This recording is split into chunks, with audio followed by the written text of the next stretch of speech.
बहुत पुराने समय की बात है। एक गांव में एक नाई अपनी पत्नी और बच्चों के साथ खुशी से रहता था। वह अपनी कमाई से संतुष्ट था। नाई की पत्नी भी पति की कमाई से कुशलतापूर्वक गृहस्थी चलाती थी। कुल मिलाकर उनकी जिंदगी खुशी से बीती जा रही थी। नाई अपने कार्य में निपुण था, जिसे देखकर राजा ने नाई को महल में बुलाकर रोज उसे महल में आकर हजामत बनाने को कहा। नाई ने भी बड़ी प्रसन्नता से राजा का प्रस्ताव स्वीकार कर लिया। राजा नाई को हर एक दिन हजामत बनाने के 1 स्वर्ण मुद्रा देता था। इससे नाई की जिंदगी अच्छी तरह से चलनी शुरू हो गई। अब नाई के घर में किसी चीज की कमी न रही। नाई और उसका परिवार अपनी जिंदगी से बेहद खुश था। एक दिन नाई अपना काम करके महल से वापस अपने घर आ रहा था तो रास्ते में उसे एक आवाज सुनाई दी। यह आवाज एक यक्ष की थी। यक्ष ने नाई से कहा कि मैंने तुम्हारे बहुत चर्चे सुने हैं। मैं तुम्हारी ईमानदारी से बेहद खुश हूँ और तुम्हें सोने की मुद्राओं से भरे 7 घड़े देना चाहता हूँ। क्या तुम स्वीकार करोगे?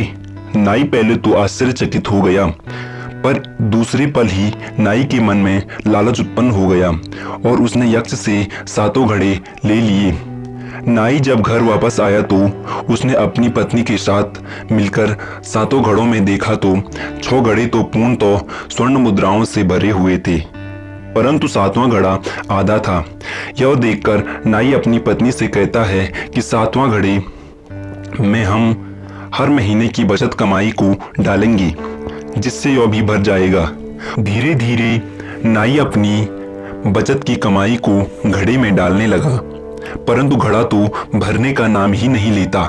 इसे देखकर नाई अब अपने महीने की आधे से ज्यादा कमाई को घड़े में डालने लगा, जिससे समय के साथ साथ नाई की पारिवारिक स्थिति में भी बदलाव आ गया। अब वह पहले की तरह नहीं रहा। उसका परिवार बहुत गरीब होता गया। वह अपना सारा धन 7वें घड़े में डाल देता है, फिर भी उसका 7वां घड़ा नहीं भरता। अब नाई बहुत परेशान हो जाता है। एक दिन नाई की परेशानी को देखकर एक दिन राजा नाई से कहता है कि तुम इतने परेशान क्यों हो? तो नाई राजा से सच बात को बता देता है कि यक्ष ने उसे ये 7 घड़े दिए हैं, परंतु 7वां घड़ा तो भरने का नाम ही नहीं लेता। नाई की यह बात सुनकर राजा बताता है कि तुम यक्ष को 7 घड़े को वापस कर दो, क्योंकि 7वां घड़ा साक्षात धूप का प्रतीक है। उस घड़े की भूख कभी नहीं मिटती।